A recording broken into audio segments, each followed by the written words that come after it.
Hi, this is Katie Nelson. I was just going to show you how you can help students to generate a summer reading list and access digital books from the Salt Lake County Library.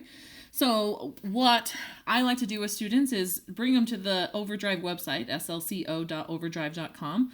But as you can see, if you just go to the homepage, there's a lot of books that are not going to be interesting to them, and you never know. Sometimes there's romance novels with, an upper undressed man or whatnot. So you do want to present them with something that's going to be school appropriate and appropriate for their age. So I like to come up here to the collections, and I will choose either ebooks or audiobooks, depending upon what we want to focus on that particular day. And you can go to the new kids editions, or you can go to most popular, or other things like that. If you go to most popular, they're probably going to recognize a lot of the titles. So I'm going to click on most popular, but this is most popular of all of their books. And so what I want to do then is filter it. So there's this option to filter.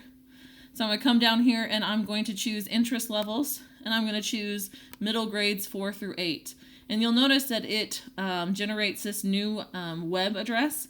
And if you copy and paste this in a message to the students, or if you're in a Google Meet or Zoom session, you can drop it in the chat box. It will take them to your sorted list. It won't take them to the homepage. So that way they can look at the same list as you, or same sorted list as you. So I chose most popular, and I chose it to be of interest to 4th to 8th graders. And you can see there's 90 results.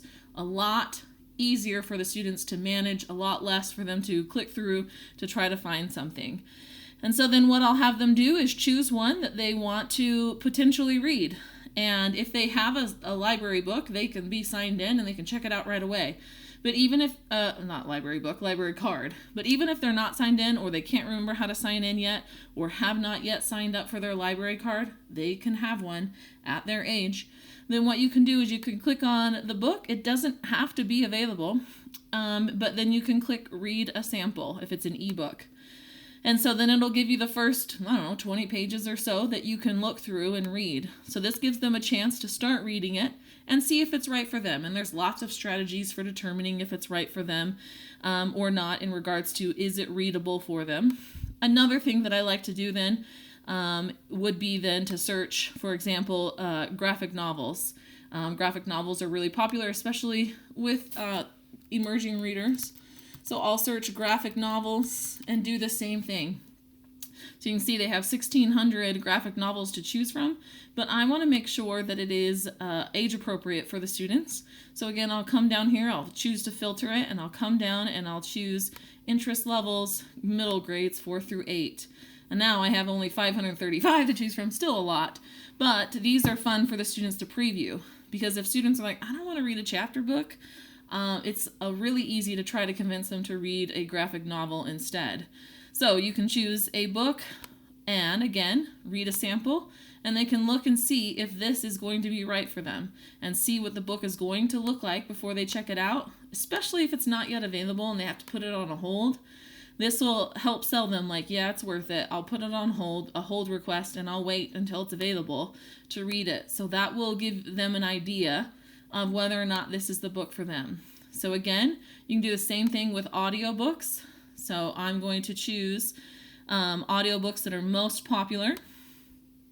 Again, I want them to recognize the titles. Right now it's most popular of all, and that's a good book, so is this one.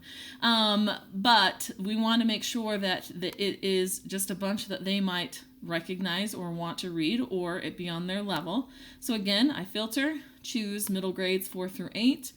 And now they're going to recognize a lot of these titles. So again, just like before, they can preview it. And if you click into the book and you listen to a sample, click on that, it will play 5 minutes of the audiobook. And that will give the students a chance to hear the beginning of the book. And if it's a book or a story they're familiar with, they can decide if they like the narrator or not. And then are they going to finish reading it, or are they just not going to like it because they don't like the narrator? Or if it's a book that they haven't read yet, then it will give them an idea of what the book is about, how it starts. And if they're engaged in that first 5 minutes, then it's definitely something they want to add to their summer reading list. So in regards to like making that actual list, you can choose how you want to do that. So they can make a list of links. They can copy and paste into a Google Doc. You can create a Padlet. You can do a running list for the class. If someone makes a suggestion, whatever it is that you want to do to be able to gather that information and share it, so the students can then generate their own list and be driven to go to the library's website and check out these books throughout the summer. If they don't have a card, that's easy. So you're going to have to go to the actual library's website, not the Overdrive site. So clicking on that still just takes you to the Overdrive site. The library's website is slcolibrary.org. And then in the upper right-hand corner, it says My Account or Get a Library Card. And they can sign up online, or they can sign up for a library card at their local branch. I love telling kids to check out digital books because there's never a late fee. The book will actually just be taken from them and returned back to the cloud when their rental period is over. So they never have to worry about losing the book or turning it in late or spilling water on the book, etc. So I love digital reading, and I also love the digital tools that come with digital reading, like using the read aloud extension or listening to audiobooks instead of reading. I also encourage students to check out the same book, both as an ebook and an audiobook, and then for some of the chapters to look at the text while they're listening to it. Again, so they can be exposed and see the text and associate those words with the sounds, what the words actually sound like as it's being read, and to help train their eyes and their brains for how to chunk things together for fluency's sake and comprehension's sake.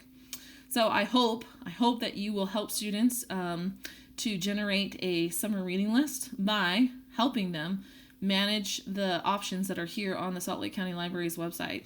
And again, if you find a collection or you sort in a certain way with new kids, new teen books or something like that, and you can share that link with them, and it will take them to your sorted and filtered list so that you know that they are looking at books that they're likely to recognize, or for the ones that are available now, books that they could check out right now if they have their own library card.